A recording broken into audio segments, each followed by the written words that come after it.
Saviez-vous qu'à partir de fin 2015 jusqu'en 2017,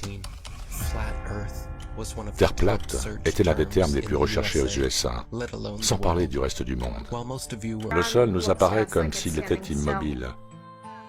Avez-vous remarqué une quelconque courbure pendant que nous étions là-haut? Non. Non? Qu'avez-vous vu pendant que nous étions là-haut? Le ciel bleu? Les nuages blancs? C'est plat ou... C'est plat, oui. C'est plat alors? Ouais, merci. J'ai lu beaucoup de choses sur la Terre plate. Ok, ah oui, c'est vrai. C'est vrai? Ouais. Ah ok, d'accord, merci, brother. Avez-vous remarqué une quelconque courbure pendant qu'on était là-haut? Une courbure? Non. Non? Non, tout est plat. Hey, bonjour, comment ça va? Si vous ne pouvez pas trouver de courbure, c'est que l'on vole au-dessus d'un plan, n'est-ce pas? Oui, absolument. Donc on a raison, merci beaucoup. La plupart des pilotes savent que leur avion vole au-dessus d'un plan. Un plan stationnaire. Un vol toujours régulier et horizontal. Nous ne sentons jamais l'avion plonger son nez vers le bas, on ne sent que l'atterrissage. Quelle route de vol commercial correspond à la réalité dans votre esprit? Si vous choisissez celle de gauche, vous aurez peut-être besoin d'une attention médicale. En vol, tout ce qui se trouve sous vos pieds est horizontal et immobile, comme prévu en survolant un plan stationnaire. Il est parfois difficile de voir loin devant soi, mais de temps en temps, on peut probablement voir les Rocheuses. Depuis le Kansas, waouh! Si c'est un jour clair, mais si c'est brumeux, évidemment, on ne peut pas le voir. Le monde est tellement généreux dans sa beauté, et vous faites de votre mieux pour prendre des photos, c'est juste magnifique. Stupide acteur-naute, tu m'as enlevé les mots de la bouche. La Terre est plate et magnifique, mais ils vous font croire autre chose. Tous les pilotes ne font pas instantanément le lien entre les points et se taisent. Parfois, cela peut les frapper 25 ans plus tard. Donc, quand j'atteins ma destination en Australie, l'orientation du gyro est toujours la même, et la partie supérieure bleue reste toujours bleue, et la partie inférieure reste toujours marron. Donc il n'y a pas de retournement soudain à un certain moment. Et c'est un moment pour moi où j'ai pensé, bon sang, pourquoi n'ai-je pas remarqué cela après 25 ans de vol? Cela montre à quel point nous sommes tous endoctrinés. Oui, c'est tellement ennuyeux. C'est très agaçant de réaliser que vous avez regardé ce qui se passait année après année sans jamais rien remarquer de spécial. Et au moment où j'ai réalisé que la Terre était plate, j'ai commencé à me demander pourquoi je ne l'avais pas remarqué avant, juste en regardant par le hublot et en voyant à quel point elle est plate. Mieux vaut tard que jamais. La plupart des pilotes ont peut-être zappé leur manuel de formation. Le sommaire de la dynamique de vol, section 112, explique tout ce que vous devez savoir sur ce que vous survolez. L'armée, c'est la même chose. La NASA l'admet également, et dans des tonnes de documents accessibles au public. Ils ont juste supposé que personne ne ferait attention. Celui-ci vient du laboratoire des ressources de l'armée. Celui-là vient de la CIA. Et il y en a un autre de la NASA.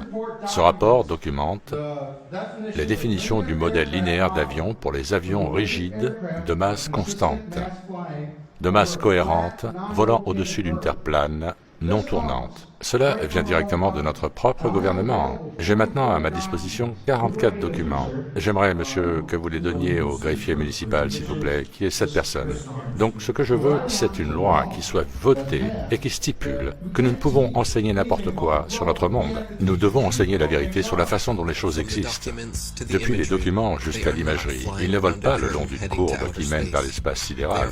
Ils survolent un plan stationnaire et plat. Arrêtez de vous laisser berner par les illusions. Toutes les fusées commencent par monter, puis se stabilisent. La plupart des fusées de la NASA sont lancées depuis la Floride et se dirigent vers le triangle des Bermudes. Enfin, à part quelques rares cas. Ils n'hésitent pas à exposer la vérité à la vue de tous. 125 km d'altitude prétendue et ils vous montrent notre horizon plat, avec un soleil local.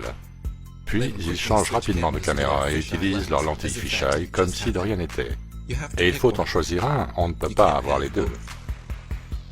On dirait que leurs caméras vont à peu près aussi haut que la plupart des ballons à air chaud avant qu'ils n'éclatent. Qui croit-il tromper? Mais laissez-moi deviner. Vous avez vu la courbure dans les images du satellite? Ces milliers de boîtes de conserve magiques en aluminium en orbite, flottant dans l'espace, ce n'est qu'une animation et un jeu, jusqu'à ce que l'un d'entre eux s'écrase près de chez vous. De nombreux satellites écrasés ont été signalés dans le monde entier.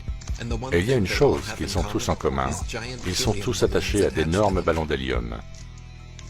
Bien sûr, la technologie des satellites est réelle.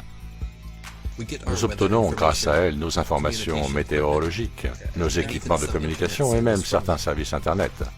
Recherchez Google Loon, par exemple. Ce n'est pas qu'ils n'utiliseraient pas les satellites magiques flottants s'ils le pouvaient, c'est qu'ils n'existent pas physiquement, ni le globe terrestre. Ils les ont envoyés un par un depuis que tout a commencé, et je vais leur permettre de l'expliquer. Il a obtenu un brevet pour ça en 1950, et ses premiers ballons étaient si grands qu'il n'y avait aucun moyen de les lancer, sauf de les lancer depuis des porte-avions. Le vol scientifique en ballon moderne était né. C'est aussi la genèse du nouveau système développé par la NASA, le ballon à haute pression. La raison pour laquelle les ballons à haute pression sont utilisés est qu'ils ont une altitude absolument stable, jour et nuit, et peu importe le froid de l'atmosphère. Ils sont scellés. Donc votre forme est toujours la même, vous déplacez toujours la même quantité d'air, et donc vous avez le même indice de flottabilité tout le temps. Ces stabilités d'altitude jour et nuit permettent aux ballons à haute pression. Bonjour, je m'appelle Matt et ceci est la NASA. La NASA utilise les ballons pour la recherche scientifique depuis plus de 30 ans.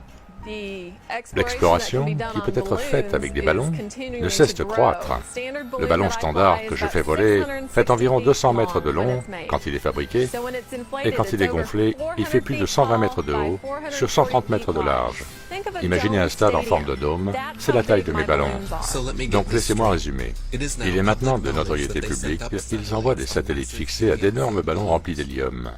Comme vous devez le savoir, la NASA est le plus grand consommateur d'hélium au monde, pour des raisons évidentes.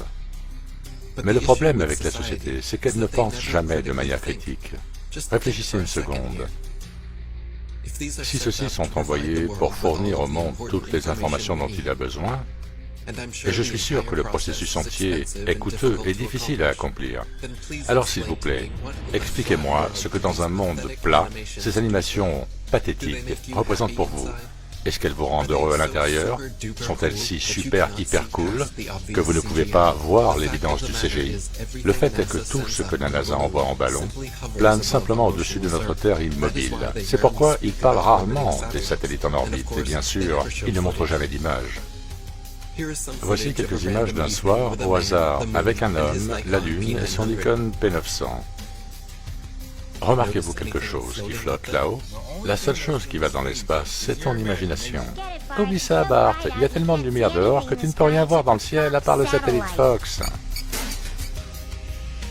Un autre fait remarquable concernant les lancements de ballons de la NASA est que beaucoup sont lancés depuis l'Antarctique. Est-ce la raison pour laquelle nous ne pouvons pas voyager au-delà de certains parallèles pour assister à leur lancement de nos propres yeux? Que nous cache-t-il d'autre là-bas? Ce serait bien si quelqu'un était à nouveau autorisé à vraiment explorer l'Antarctique. Ça fait un sacré moment depuis le dernier. Salut à vous, mes jeunes amis. Notre très distingué invité pour cette soirée est l'amiral Richard E. Byrd.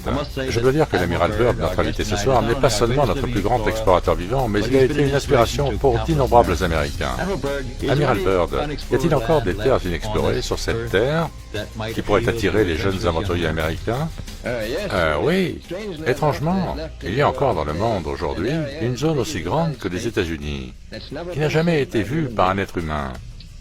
Et je pense que c'est assez étonnant qu'il puisse y avoir une zone aussi grande inexplorée. Mais plus important encore est le fait qu'il y va du futur de la nation, pour ceux qui viendront après nous ou même pendant notre existence. Car cette zone se trouve être un réservoir intact de ressources naturelles.